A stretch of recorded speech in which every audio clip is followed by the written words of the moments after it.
오늘은 우리 예수님께서 죽음을 이기신, 그리고 이 땅에 생명과 빛이 되신 부활절입니다.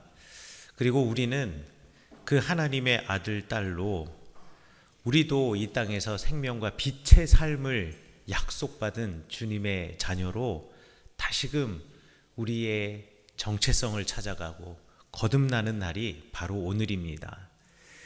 예수님께서 부활하셨다라는 것은 그저 단지 2000년 전의 사건이 아니라 그 예수님의 부활이, 그리고 예수님이 이기심이, 죽음을 생명으로 바꾸심이 여러분의 인생을 바꾸어내는 이유가 되게 하시고, 그리고 그 예수님 덕분에, 그리고 그 예수님 때문에 오늘 빛 가운데 살아가시는 여러분 되시기를 간절히 축원합니다.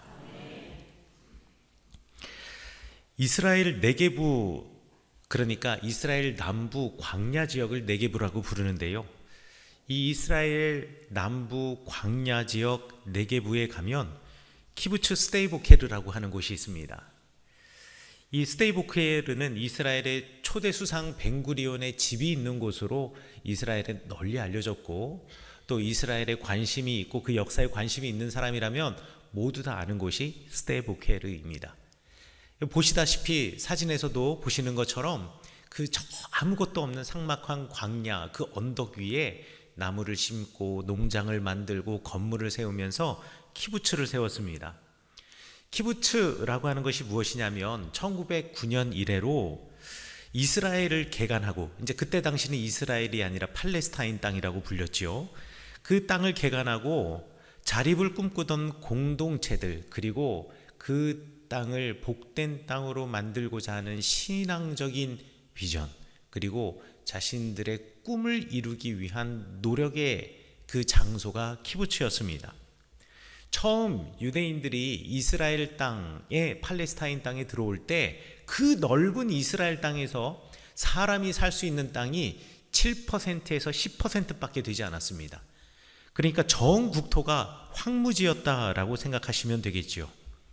그런데 이 황무지와 같은 이스라엘 땅, 하나님의 복된 땅, 젖과 꿀이 흐르는 땅이 이렇게 방치되어 있는 것을 가슴 아파하면서 그곳에 함께 사람들이 모여서, 혼자는 할 수가 없으니까 함께 모여서 농장을 만들고 땅을 개간하는 사람들의 공동체, 이 공동체를 우리 키부츠라고 하는데요, 이 키부츠에 살았던 유명한 사람이 바로 이스라엘의 초대 수상 벤구리온이라고 하는 사람이었습니다.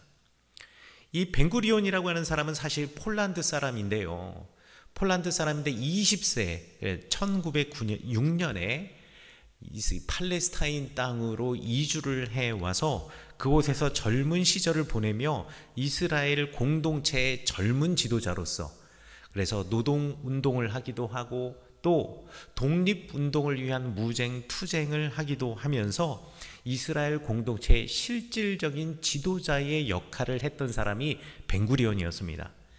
이 벤구리온은 1948년 이스라엘의 건국과 함께 이스라엘의 초대 수상이 되었는데요, 모든 사람들이 당연히 벤구리온이 초대 수상이 되어야 한다라고 이야기를 했었습니다. 그런데 이 벤구리온은 참 검소하고, 그리고 꿈을 가지고 그 꿈을 이루어내기 위해서 자기를 헌신했던 사람이었습니다. 수상이었던 1953년, 이제 곧 수상직을 내려놓아야 하는데 67세 노구의 모험으로 이 이스라엘의 남부 네게부 광야를 시찰하던 중에 이제 새롭게 키부츠를 만들려고 광야 한가운데 텐트를 치고 일하는 사람들을 보게 되었습니다.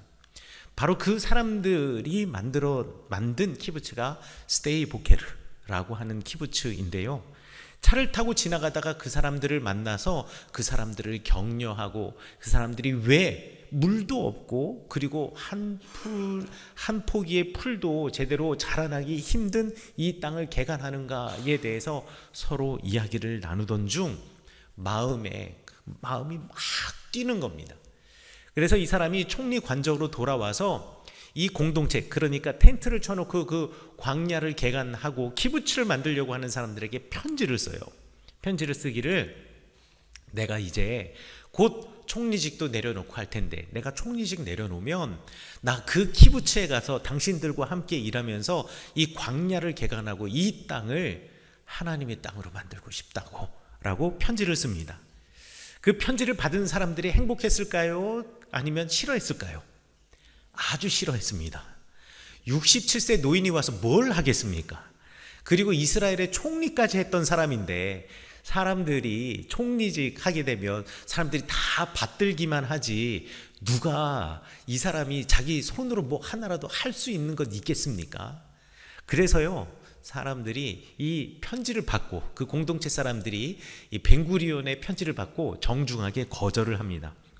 그러니 이 벤구리온이 다시 편지를 보내서 다시금 나 거기 가가지고 특혜를 바라는 거 아니다.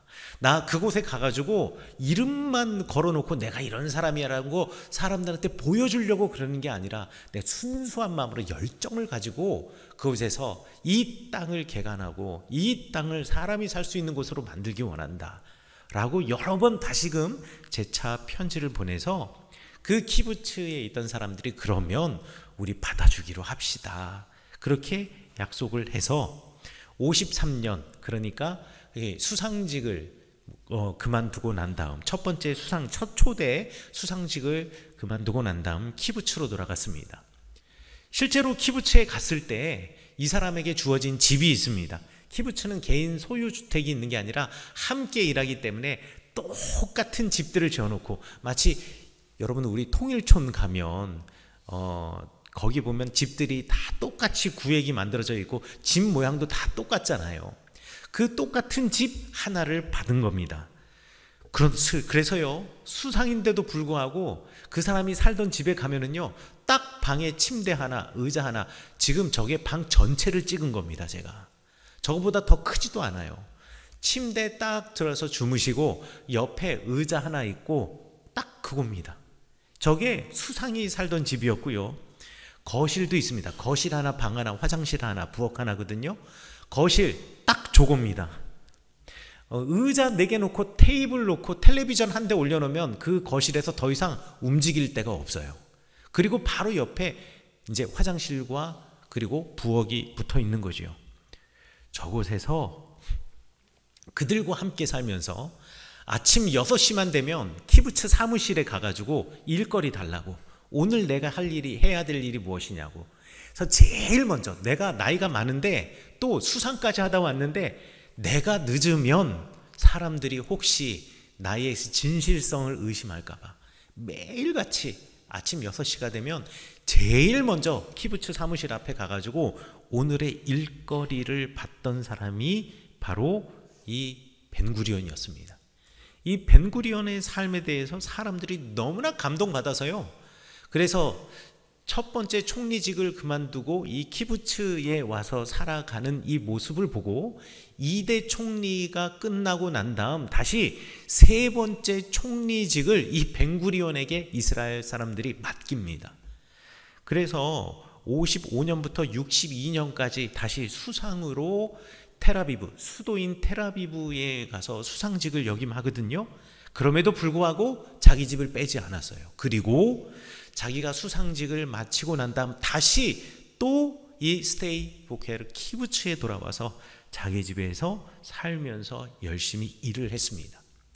그런데 이 벤구리온을 찾아오는 수많은 정치인들이 있었고 또 세계적인 리더들이 있었고 이스라엘 사람들이 있어서 너무 많은 사람들이 이 스테이 보케르에 있는 벤구리온을 찾아오니까 안 되겠다.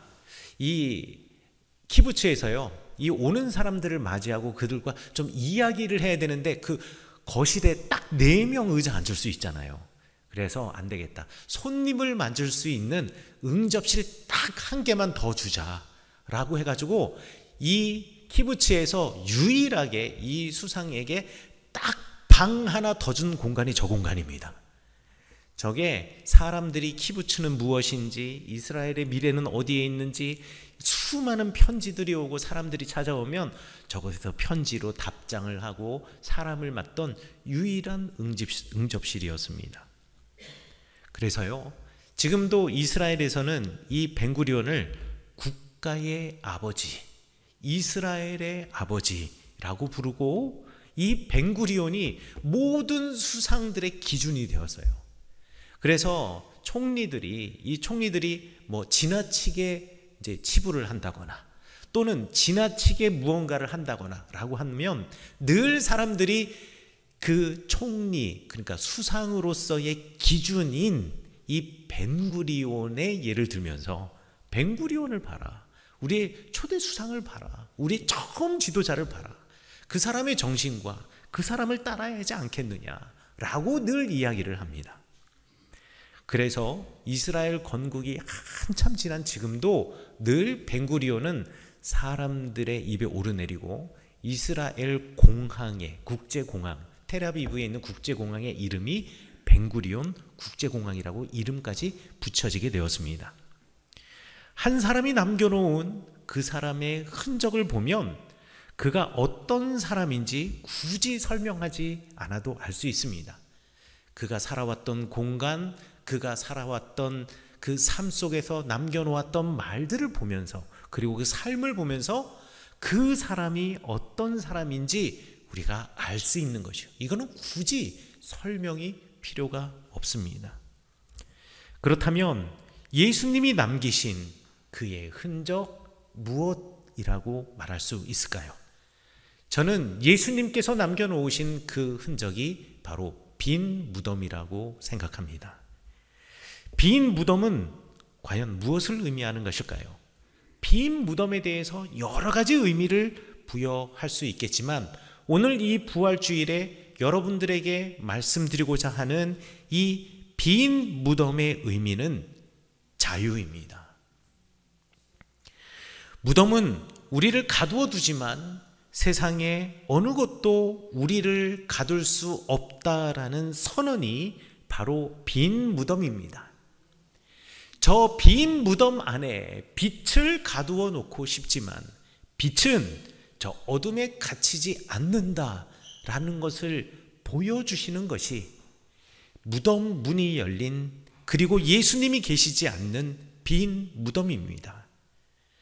세상의 많은 것들, 많은 말들과 그리고 많은 주변의 환경은 우리를 죽음의 공포 속에 몰아넣지만 죽음을 이기고 우리가 생명을 얻으며 우리가 그 죽음으로부터 자유할 수 있다. 그리고 우리를 억압하는 무엇으로부터도 우리가 자유할 수 있다라는 선언이 바로 빈 무덤입니다. 무덤 안은 어둡습니다. 고대로부터요. 무덤이 가지고 있는 이미지는 무질서와 혼돈, 두려움의 상징이었습니다. 단지 기독교를 뛰어넘어서 고대로 수많은 종교들이 있었는데 그 종교들이 한결같이 어두움을 무엇이라고 이야기하느냐? 무질서와 혼돈, 두려움이라고 이야기하고 세상에 수많은 철학자들이 있는데 그 철학자들이 어두움을 무엇이라고 정의해야 하느냐? 무질서와 혼돈 그리고 두려움이라고 정의를 내립니다. 그런데 하나님이 창조하신 첫날에 제일 먼저 하신 것이 무엇인지 아신가요? 빛이 있으라고 말씀하셨습니다. 빛이 있으라고 하여 흑암을 비추신 것처럼 하나님은 어둠, 무질서와 혼돈, 두려움 너머에 계시며 우리를 자유케 하시는 분이라는 것을 여러분 잊지 마시기 바라겠습니다. 그렇다면 우리가 어떻게 무질서와 혼돈으로부터 자유로워지고 무질서와 혼돈으로부터 아무것도 보이지 않는 그 어두움, 그곳에서 길을 찾을 수 있으며 길들이 막 사방의 길이 흩어지고 널브러져 있어서 어느 게 이 미로와 같은 길에서 이 미로와 같은 통로에서 어느 게 진짜 목적지에 이를 수 있는 참 길인가 우리가 어떻게 찾을 수 있을까요? 성경은 진리의 길 대신 예수님으로부터 찾을 수 있다라고 말하고 있습니다. 예수님이 보여주신 삶이 나침반이 되어서 우리가 예수님의 길을 걸어가는 바로 그것이 우리가 무질서와 혼돈으로부터 참 길을 찾고 어둠으로부터 자유를 얻어 빛으로 나아갈 수 있는 길이라고 이야기를 합니다. 여러분, 높은 설산을 오를 때 텔레비전에서 가끔씩 나오죠. 우리나라 유명한 등반가들이 어느 산을 정상에 올랐습니다. 어느 산 정상에 올랐습니다. 라고 하면 이 사람들 뭐 사진을 찍거나 그 산 위에서 동영상으로 뭐 이렇게 찍은 거 보여줄 때 큰 눈보라치는 그 설산, 막 무릎과 허리까지 눈이 빠지는 그 산을 쫙 올라가고 그 위에서 태극기를 딱 꽂고 내가 여기 왔습니다 하는 거 여러분 보신 적 있을 겁니다. 그런데 여러분, 그 장면에 보이지 않는 정말 중요한 한 사람이 있습니다. 그게 누군지 아십니까? 쉐르파라고 하는 사람들입니다. 쉐르파는 누구냐면 그 대부분 뭐 히말라야 어떤 봉우리 이렇게 이야기하는데요. 그 네팔에 살고 있는 그 산을 너무나 잘 알고 있는 그 동네 사람입니다. 이 쉐르파가요, 이 등반가들에게 길을 알려주는 겁니다. 아무리 유명한 산악 등반가일지라도 그 산에 올라가는 길을 개척하는 것은요, 그 산을 가장 잘 아는 쉐르파에게 맡깁니다. 나 작년에 와봤으니까 나 혼자 갈 수 있어? 절대 불가능합니다. 왜요? 눈 한 번 내리고 나면 산의 모양이 바뀌고 길의 모양이 바뀌고요, 한 해가 지나고 나면 쩍쩍 갈라지는 얼음 빙벽, 우리 그 크레바스라고 하는데요, 얼음 빙벽 그 깊은 골짜기가 생기기 때문에 잘못 가면 거기 빠져서 영원히 죽게 되는 겁니다. 그렇기 때문에 제일 중요한 사람이 누구냐? 쉐르파. 그리고 이 쉐르파가 먼저 앞길을 쭉 걸어가면 그 쉐르파가 걷는 그 길을 그대로 쫓아가는 겁니다.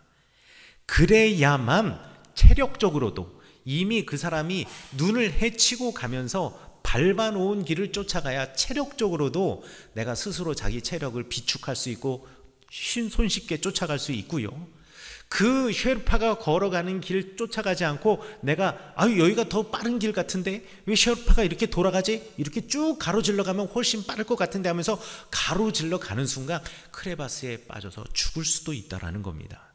그래서 무조건 크레바스를 쫓아가야만 합니다. 그리고 지금 여기 사진에서 보시는 것처럼 사람과 사람이 그냥 걸어가는 것이 아니라 허리춤에 전부 다 줄을 묶고 있습니다. 이게 중요합니다.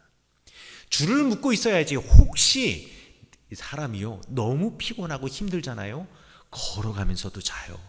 우리 교인들 중에 군인 성도들 많으시는데 행군할 때 여러분들 가끔씩 주무시죠? 눈 감고도 앞에 걸어갑니다. 너무 피곤하면은요 눈 감고 자면서도 걸어갈 수 있어요. 그러다 보면 잘못해서 미끄러 넘어지거나 아니면 어떻게 칼 같은 암벽 위를 한 줄로 걸어가다 잘못 발을 디디면 미끄러 떨어지거든요. 낭떠러지 아래로요. 그럴 때 허리에 끈을 다 묶고 있으면 그 사람이 혹시 미끄러져서 넘어져서 저 절벽 아래로 굴러갈지라도 이 끈 때문에 탁 걸려서 다른 사람들이 꼭 붙잡아주고 있는 것입니다. 그러니 우리가 살기 위해서 무질서와 혼돈으로부터 이 어디로 가야 할지 모르는 이 길에서 제일 중요한 분은 누구시냐? 쉐르파이신 예수 그리스도이시고, 그리고 함께 끈을 묶고 걸어가는 우리 교회의 공동체인 것입니다. 그러면 무질서와 혼돈의 세상, 길을 알 수 없는 이 세상에서 우리가 살 수 있는 것입니다. 여러분, 무질서와 혼돈의 세상에서 그 산을 오르는 하나님 나라에 이르는 길은 쉐르파이신 예수님의 발자국을 밟고 지나가는 것이라는 것을 잊지 마시기 바라겠습니다. 그리고 그 길에서 우리가 실족하여 넘어져 죽음으로 이르는 것이 아니라 사는 길은 우리 공동체가 하나 되어 서로가 서로를 연결시켜 나아가는 그 공동체의 삶이라는 것을 여러분 잊지 마시기 바라겠습니다. 우리가 두려움, 그러면 무질서와 혼돈으로부터 참기를 찾는 방법은 진리의 길 되신 예수님이라는 것을 알았다면 우리가 그러면 어떻게 두려움을 이길 수 있겠습니까? 먼저 대답을 해드리자면 두려움과 불안을 이기는 유일한 길은 나를 위해서 기꺼이 내 죽음의 짐조차 대신 지시는 예수 그리스도, 우리 하나님께 내 짐을 맡기는 것입니다. 그리고 맡기고 오늘 내 삶에서 일하실 성령님을 기대하는 것입니다. 맡기지 않고 혼자 지고 가려고 하니까 힘들고, 그리고 이것을 나 혼자 지켜내려고 하니까 두려운 겁니다. 철학자, 실존주의 철학자 키에르케고르와 하이데거가 한 유명한 말이 있습니다. 이 사람들은 왜 사람들은 두려워하는가? 왜 사람들은 불안해하는가? 왜 두려움과 불안으로 사람들은 죽는가? 라는 문제에 대해서 연구하고 고민했던 이 두 철학자가 이렇게 말했습니다. 불안은 자유의 현기증이다. 이게 말이 되게 멋있고 어려워 보이지만 쉽습니다. 이게 뭐냐면 사람들에게 자유가 주어졌어요. 이 사람들은 무엇이든지 할 수 있어요. 아무 것이나 다 할 수 있어요. 그래서 사람들은 불안하다라는 겁니다. 왜요? 이게 진짜 맞는 길인지, 이게 진짜 맞는 일인지, 옳은 일인지 모르기 때문에. 길이 딱 한 개만 있다면 그냥 이 길 쫓아가면 됩니다. 그런데 모르면 어떻게 돼요? 그때부터 불안하고 헤매는 겁니다. 제가 대학 다닐 때 우리 동아리 선배들과 함께 MT를 갔었습니다. 어디 가냐? 계룡산으로 갔거든요. 제가 대한민국에서 제일 싫어하는 산이 계룡산입니다. 왜냐하면 계룡산에 대해서 나쁜 기억이 있어서 그래요. 계룡산으로 갔는데 MT에 갔는데 전 대학교 1학년이고 이제 선배님들은 다 2학년, 3학년인데 그 MT가 무슨 MT냐면 독서 MT, 책 읽는 MT였어요. 그래서요, MT를 간 3박 4일 동안 책을 7권을 가지고 가가지고 3박 4일 동안 7권을 다 읽고 오는 겁니다. 이거 다 읽고, 읽기만 하는 게 아니에요. 읽고 책에 대해서 토론하고, 읽고 토론하고. 그러니까 아침에 일어나서 아침 9시부터 밤 9시까지 책 읽고 토론하고, 책 읽고 토론하고 하는 게 3박 4일 동안 하는 게 이게 MT예요. 이게 말이 되는 겁니까? 그런데 선배들은 그럼 뭐를 하느냐? 이제 토론할 때 길 안내를 해주고, 그러니까 토론이 어떻게 진행이 되는지 안내해주는 역할을 하고요. 우리를 위해서 계속 밥을 해주고 계속 간식 사다 주는 겁니다. 근데 대학생이 무슨 돈이 많겠어요? 밥 해먹고 간식 사다 보니까 돈이 다 떨어졌어요. 3박 4일 동안 계룡산에 가서 그 밑에 민박집에서 계곡에 발 한번 담가보지 못하고 계속 책만 읽다가 맨 마지막 날, 야 그래도 계룡산까지 왔는데 여기 산에 어떻게 등산로라도 한번 요 산 위에 가면 무슨 이렇게 절이 있고 거기에 막 샘도 나오고 그래서 약수터 있고 그래서 물이라도 한번 먹고 와야 되지 않냐? 라고 해가지고 올라가기로 했는데 돈이 없는 겁니다. 그래서 어떻게 했냐? 국립공원, 계룡산은 이제 도립공원인지 국립공원인지 하여튼 앞에 매표소가 있잖아요. 매표소에서 표를 끊을 돈이 없으니까 그때 갔던 사람들이 10몇 명, 거의 20명 가까이 되는데 어떻게 했냐면, 야, 이 등산로가 이 매표소에서 보니까 이렇게 가는 것 같으니까 우리 옆 골짜기, 사람들이 안 보는 옆 골짜기로 이렇게 올라가가지고 이렇게 돌아가면 저 등산로랑 만나서 결국 거기 올라갈 수 있지 않겠냐. 거기 안내도를 보니까 40분이면 걸어 올라가니까 여기서 이렇게 돌아가면 뭐 조금 걸어도 뭐 1시간 되지 않겠냐 하고서 옆 골짜기로 해서 걸어 올라가는데요. 길을 모르겠는 거예요. 길을 잃어버렸어요. 뭐 사람이 다녀야지 길이 있죠. 길이 없는 겁니다. 근데 조금 가다 보니까 약초꾼이 다녔는지 누가 다녔는지 모르겠지만 사람이 걸어갔던 발자국 같은 게 보이는 거예요. 그래서 야, 이거 쫓아가자 라고 해서 쫓아가는데 가도 등산로가 안 나오고요. 어느 순간 그 발자국 난 길이 갈라지기 시작하는데 이때부터 사람들이 이제 멘붕이 온 겁니다. 야, 이 오른쪽으로 가야 되냐 왼쪽으로 가야 되냐. 불안한 거죠. 여러분 40분이면 올라가고 내려오는 데까지 1시간 반 걸린다는 길을 저희가 5시간을 걸었습니다.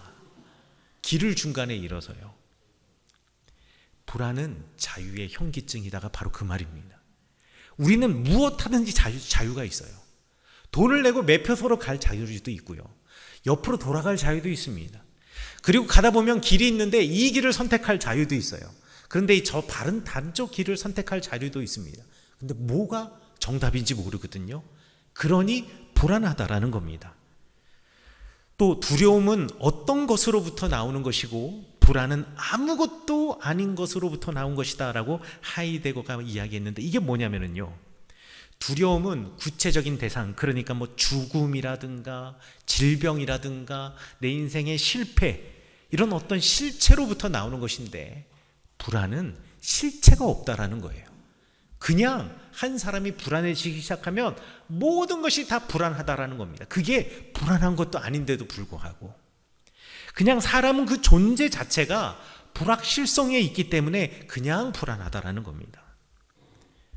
그러나 여러분, 우리가 영원한 생명이신 예수 그리스도를 우리 주님으로 영접하고 그 길이 하나님의 나라로 가는 진리의 길이라는 것을 우리가 인정하고 믿음으로 우리가 그것을 받아들이고, 그리고 부활하신 예수님 쫓아 우리도 죽지 않고 영원히 하나님과 함께 우리의 영혼이 살 수 있다라는 믿음을 가질 때 우리는 두려움을 이겨낼 수 있습니다. 그리고 나의 미래에 대한 불확실성, 여러분들이 아무리 열심히 한다고 해서 전부 다 그 열매를 맺는 거 아니지 않습니까? 그래서 불안한 거 아닙니까? 그 불확실성은 나와 함께 동행하시는 예수 그리스도 우리 하나님께 그냥 맡겨놓고, 나는 주님과 함께 오늘 내가 할 수 있는 일을 하며 그 길을 걸어가면서 나의 인생의 결과를 우리 성령님께 다 맡겨놓으면 우리는 불안을 이길 수 있습니다. 오늘 본문에서 아담은 가장 인간적인 두려움과 불안과 무질서와 혼돈의 존재였습니다. 하나님께서 그에게 자유를 주셨죠. 선악과를 먹을 수 있는 자유, 먹지 않을 자유, 불안 속에 있고요. 그리고 먹고 난 다음에 그 죄를 짓고 난 다음에 두려움 속에 있었지요. 아담은 그런 존재였습니다. 그러나 우리 예수 그리스도께서는 그것들로부터 자유하게 하시고 우리에게 새 생명과 새 호흡을 주시는 분이셨습니다. 어두움을 이기시고 부활하신 예수님과 함께 나를 짓누르는 두려움, 무질서와 혼돈을 이겨내시고 그것으로부터 자유하시는 여러분 되시기를 간절히 축원합니다. 그래서 여러분의 삶이 달라지시는 오늘이 바로 그 변곡점, 터닝 포인트가 되시기를 간절히 축원합니다. 예수님의 빈 무덤은 바로 여러분들의 인생의 빈 무덤이 되어야 합니다. 여러분의 인생에 돌문이 굴려져 있고 여러분의 인생이 어둡다고 한다면 그 어두움의 돌문을 걷어내고 우리가 어둠, 두려움, 불확실, 그리고 무질서 속에 죽을 수밖에 없는 우리를 살리시는 예수님, 그 예수님 때문에 오늘도 행복하신 여러분 되시기를 간절히 축원합니다. 여러분에게 한 사람의 이야기를 하면서 성경 오늘 설교 말씀을 마치고자 합니다. 이 사람은 여러분들이 한 번쯤 들어보았을 핸델이라고 하는 음악가입니다. 작곡가이죠.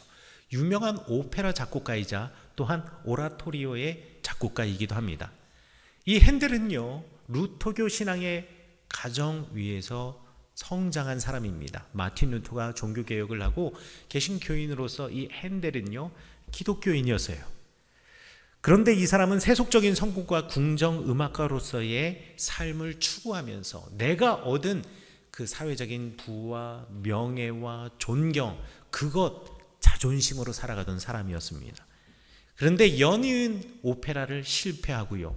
그 다음에 사람들의 음악의 트렌드가 이 핸델이 추구하는 이탈리아식 오페라에 대해서 이제 실증을 느끼기 시작하면서 점점 핸델의 인기도 사그라드는 겁니다. 여러분, 내가 그동안 누군가의 주목을 막 받고 누군가로부터 존중을 받던 사람이 갑자기 대중으로부터 무관심해지기 시작하잖아요. 얼마나 불안하고 힘든지 몰라요. 핸델이 그랬던 겁니다. 게다가 연이은 작품의 실패 때문에 경제적으로도 점점 어려워지기 시작을 하는 겁니다. 그래서 재정난이 일어나고 그리고 공연에 실패하면서 빚이 점점 늘어나면서 파산 직전까지 갔습니다. 아니, 실질적으로 파산했습니다. 그래서 그 스트레스와 자신의 미래에 대한 두려움으로 스트레스를 받다가 1737년에 갑자기 뇌졸중이 와서 오른쪽 몸을 쓰지 못하게 되었습니다. 몸을 가눌 수가 없게 되었습니다. 그래서 모든 음악 활동을 중단해야 했습니다. 얼마나 힘들었을까요? 그래서 이 핸델은 우울증이 겹쳐서 사람들과의 관계를 맺지 못하고 집에서 나오지 않고 그냥 방구석의 어둠의 속에서 숨어 지내는 사람이 되었습니다. 불안했죠. 모든 것을 잃을 수도 있다라는 내 인생에 대한 불안. 그리고 두려움, 이러다 죽겠구나 하는 그 두려움. 그때 1741년 핸델의 친구인 찰스 제넌스라고 하는 사람이 핸델을 찾아왔습니다. 그리고 자기가 쓴 시, 예수님의 일생에 대한 긴 장편의 시를 이 핸델에게 선물로 주면서 읽어보라고, 읽어보면서 평안을 얻으라고, 그 안에서 삶의 또 다른 길을 찾으라고. 그래서요, 핸델이 그 친구가 준 시를 읽다가 큰 감동을 얻습니다. 그 시는 예수님의 탄생과 순환과 구속과 부활과 승리, 오늘 성가대에서 우리 종료주일, 시간 순으로 따지면 종료주일부터 부활절의 시기까지의 예수님의 삶을 노래했는데요, 지금 이 핸델이 지금 받아든 시가 바로 예수님의 탄생부터 죽음과 부활과 그리고 승천에 이르기까지 예수님의 삶을 아름다운 식기로 적어놓은 이 예수님의 삶을 되돌아보면서 이 핸델이 큰 감동을 얻고, 야, 이런 예수님이 나와 함께 계시는데 내가 이 어둠 속에 있을 수 없구나. 부활하신 예수님이 비춰나가셔서 우리 모두의 생명이 되셨는데 내가 지금 이럴 수 없구나 라고 하면서 크게 회심하게 됩니다. 그리고 나서요, 어떻게 했느냐, 이 시를 대본으로 해서 내가 오라토리오라는 건 뭐냐면, 음악은 음악인데 종교 음악입니다. 교회에서 불려지기 위해서 예수님에 관한, 하나님을 찬양하는 노래들을 갖다가 특별히 오라토리오라고 부르는데, 내가 이 시를 대본으로 해서 오라토리오를 써야겠다라고 생각을 했습니다. 그래서 그때부터 24일 동안 집 바깥을 나가지 않고, 원래 나가지도 않았지만 우울과 불안 때문에 24일 동안 식음을 전폐하면서 오라토리오를 쓰기 시작했습니다. 여러분, 24일 동안 쓰면 얼마나 쓰겠습니까? 그런데요, 무려 354페이지를 썼습니다. 모든 악기의 악보, 그리고 모든 합창단의 노래를 354페이지, 이것을 24일 동안 거의 미친 듯이 써내려갔습니다. 그때 자신은 성령이 내게 임했고 내 앞에 천국이 펼쳐지고 그때 내 앞에 하나님이 계셨다라고 핸델은 고백을 합니다. 그동안 내 주변에는 아무도 없었고 내가 실패했을 때 사람들은 다 나를 떠나가서 나는 나의 집이 어둠의 굴 속에 혼자 있다라고 생각을 했는데, 하나님이 내 곁에 계시고 예수님이 내 곁에 계신다는 것을 알았다라는 겁니다. 이렇게 해서 354페이지의 분량 전체 오라토리오를 실제로 연주했는데 얼마나 시간이 걸렸는지 아십니까? 2시간 20분 동안. 2시간 20분 동안 연주하고 노래하는 그 곡을 24일 동안 집 바깥에 나가지 않고 곡을 쓰면서 큰 감동에 휩싸여 가장 행복했던 24일을 보냈습니다. 그리고 이제 1742년 4월 13일 초연 처음 공연을 하는데요, 그동안 자신이 했던 모든 공연은 궁정에서, 왕궁에서, 그리고 귀족들을 위해서 그들이 듣기에 좋은 음악을 만들었던 그 핸델이 이제 그 음악을 가지고 내가 부를 쌓고 권위와 명예와 그리고 귀족들과의 관계, 왕족들과의 관계를 맺으면서 내가 이런 사람이야 라는 것을 보여주기 위한 음악을 했던 핸델이 이제 이 공연을 빚에 갇힌 죄수들, 빚더미에 쌓여서 감옥에 들어가 있는 사람들, 그리고 머서 병원이라고 하는 병원에서 아픈 사람들, 그리고 자선진료소, 이 자선진료소는요 돈이 없어서 병원에도 가지 못해서 그저 그냥 간단한 치료를 받기 위해서 온갖 빈민들이 모여드는 그 자선진료소에 지원기금을 마련하기 위한 공연으로 이 핸델의 메시아라고 하는 오라토리오의 초연을 하게 됩니다. 그리고 그 공연에 오는 사람들은 사실 대부분의 많은 사람들이 귀족들이었거든요. 그 귀족들에게 뭐라고 이야기를 하느냐, 그때 당시 사람들은 전부 다 칼을 차고 왔는데 칼을 차고 오지 마십시오. 그리고 그 당시에 여자들은 전부 다 왜 영화에서 보면 여기 위에는 홀쭉하게 코르셋도 있고 홀쭉한데 치마는 이렇게 붕 떠 있는 이런 유럽식 치마 있잖아요. 그 치마 입지 말고, 치마를 입더라도 좀 이렇게 붕 띄우지 말고 좀 좁혀서 조금만 띄워서 입고 오십시오. 그래서 최대한 많은 사람이 이곳에 앉아서 공연을 듣게 해 주십시오. 왜요? 도와야 되니까. 어려운 사람은 도와야 되니까. 한 사람이라도 더 들어와야 되니까. 그래서요, 이 공연이 끝나고 142명의 감옥에 갇혔던 채무자들이 해방되었고요. 그리고 병원과 자손진료소에 이 공연 수익을 줘서 수많은 사람들이 그 공연에 혜택을 받게 되었습니다. 그리고 이 공연은 대부분 귀족들이 듣는다 그랬잖아요. 이 공연을 하기 전에 리허설을 하는데, 이 리허설에는 돈 없는 사람 아무나 와서 이 리허설 들어도 된다. 이거는 우리가 실제 공연을 하기 위한 연습이니까 아무나 와도 된다. 그래서 태어나서 단 한 번도 극장에 들어가 보지 못했던 사람들, 그리고 이런 클래식 음악을 듣지 못했던 사람들에게 음악으로 예수 그리스도의 삶을 보여주었습니다. 메시아 이후 핸델은요, 더 이상 오페라를 작곡하지 않았습니다. 그리고 신앙을 고백하는 오라토리오 작곡에 전념합니다. 그리고 자신의 수입은 모두 고아원과 병원, 그리고 빈민을 위한 자선 활동에 기부하였습니다.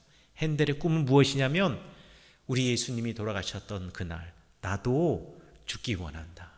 그리고 예수님께서 부활하신 그날 나의 영혼도 예수님 곁에서 부활하기를 원한다. 이것이 핸델의 자신의 꿈이었고, 실제로 1759년 성금요일에 핸델은 죽게 됩니다.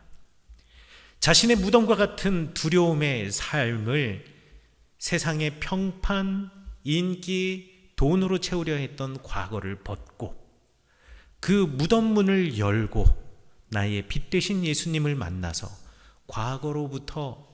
그 과거로부터의 두려움으로부터의 자유를 누리며 새 사람으로 부활한 사람이 바로 핸델이었습니다. 그래서 이 핸델의 메시아, 특별히 이 메시아 중에 하나님을 찬양하는 할렐루야는 성탄절과 부활절에 늘 교회에서 부르는 합창곡이 되었습니다. 무질서와 혼돈, 그리고 두려움의 시대를 살아가시는 우리 성원교회 성도 여러분, 제가 이제 여러분에게 그 핸델의 메시아 할렐루야를 들려드릴 텐데요, 이 음악을 들으시며 어둠을 이기시고 부활하신 예수 그리스도를 기억하시기 바라겠습니다. 그리고 진리의 길이신 예수님의 흔적을 따라서 그 발자국 위에 여러분의 발을 얹고 예수님의 길 함께 걸어가시고 따라가시며 예수님 닮아가시는 여러분 되시기를 간절히 축원합니다. 나를 위해서 기꺼이 내 죽음의 짐조차도 대신 지셨던 예수 그리스도, 우리 하나님께 여러분의 짐을 맡기고 오늘 내 삶에서 일하실 성령 하나님을 기대하시는 여러분 되시기를 간절히 축원합니다. 그래서 두려움과 무질서와 혼돈과 불안이 여러분의 주인이 되는 것이 아니라 그것으로부터 자유하여 오늘을 살아가시는 여러분 되시기를 간절히 축원합니다. 교회의 공동체와 생명의 주를 함께 잇고, 그리고 오늘 나의 삶에서 나를 세워주는 내 옆에 나를 위해 함께 기도하는 사람들과 더불어 오늘도 행복한 신앙생활 하시는 여러분 되시기를 간절히 축원합니다. 옛 나의 모습을 벗어버리고 이제 여러분의 인생의 무덤의 문을 나가서 새로운 가치관, 새로운 믿음을 가진 새 사람으로 부활하시는 여러분 되시기를 간절히 축원합니다.